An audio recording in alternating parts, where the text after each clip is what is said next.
Sultan Murad II diistilahkan ada, karena ada Sultan Murad I. Sultan Murad II ini ada tradisi dia yang sangat bagus gitu. Dia punya sebuah buku ya, pribadi yang dia sering tulis sendiri pengalaman dia pada saat jadi pemimpin. Salah satu tradisi beliau ini, setiap malam beliau kadang-kadang sering keluar tapi pakai baju biasa. Ditinggalkan semua pakaian kesultanannya, dia keluar dengan penasehatnya berdua ngeliling-keliling di jalan Istanbul. Liling-liling lihat, beli makanan di pinggir jalan, berbaur sama masyarakat, dengerin keluhan mereka. Ada orang yang sakit dibantu, ada yang butuh bantuan, fakir miskin dibantu, dia tahu. Jadi dia tahu masalah di lapangan dan dia bantu, besoknya didalamkan, diaplikasikan, diperbaikin, begitulah. Satu malam, dalam salah satu bukunya, dalam satu lembaran buku sejarah hidupnya, beliau bilang, satu malam saya nggak bisa tidur. Kemudian saya bilang sama penasihat saya, coba malam ini kita sama-sama yuk pergi keluar seperti biasa nyamar. Baiklah, jalanlah berdua ini. Begitu dia jalan, tiba-tiba waktu jalan di salah satu jalan-jalan kecil di Istanbul, ada satu orang jalan pegang botol khamr. Pas depan Sultan Murad, subhanallah, dengan hikmah Allah kepleset orang itu, jatuh, kendi khamrnya pecah, mati tiba-tiba. Di tempat mati orang itu. Waktu mati, biasanya kalau ada orang seperti ini jatuh tiba-tiba, umumnya kan banyak orang yang datang melihat ada apa keadaannya. Waktu itu Sultan Murad tiba-tiba datang dengan penasihatnya, lihat, diperiksa, sudah meninggal orang, diperiksa urat nadi lehernya tidak. Udah mati orang ini. Tapi anehnya, nggak ada satu orang pun yang lulalang itu mau lihat, nggak mau ditengok, nggak mau dilihat gitu. Langsung kata Sultan Murad, wahai muslimin, ini ada orang mati, gitu kan? Nggak ada yang nyaut. Dua kali, wahai muslimin, oh ini orang mati, nggak ada yang nyaut. Satu orang di situ, rumahnya rupanya dekat situ, dia bilang, kami tidak akan sentuh jenazah itu, walaupun dia sudah mati. Kata Sultan Murad, kenapa?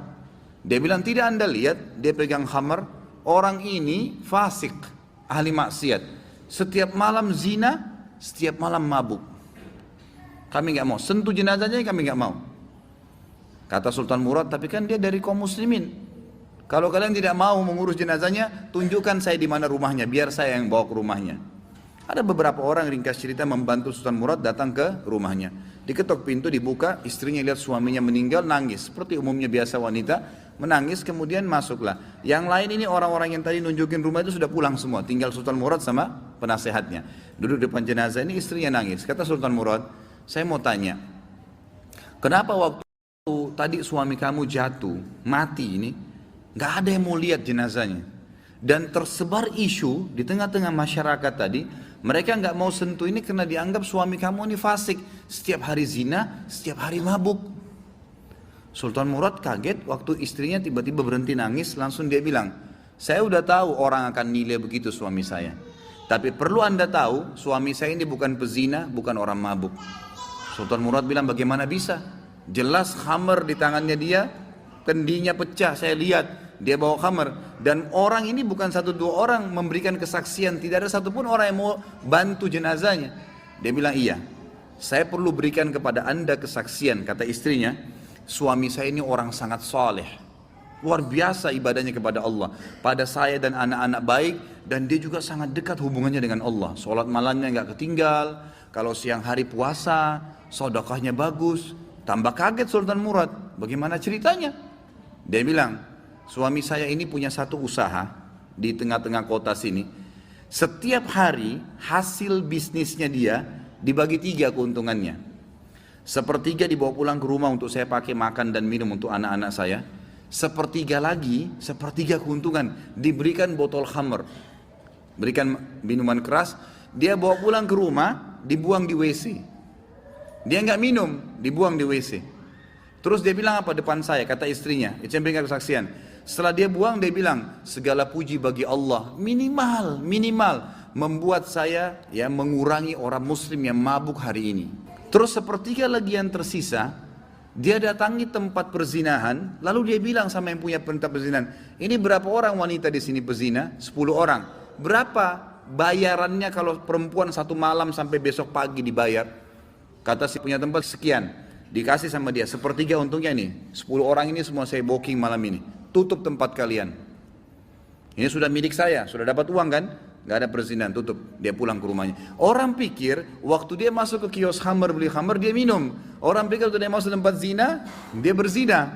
Padahal sebenarnya dia malah suruh tutup. Dia pulang, kata istrinya, lalu dia bilang, segala puji bagi Allah yang minimal membuat saya malam ini memberhentikan beberapa anak muda muslim zina. Bayangkan, pernah nggak kita terfikir buat perbuatan begini? Nggak terlintas. Tapi karena kedekatannya dengan Allah, Allah bukakan dia jalan ibadah yang tidak masuk di akal kita gitu.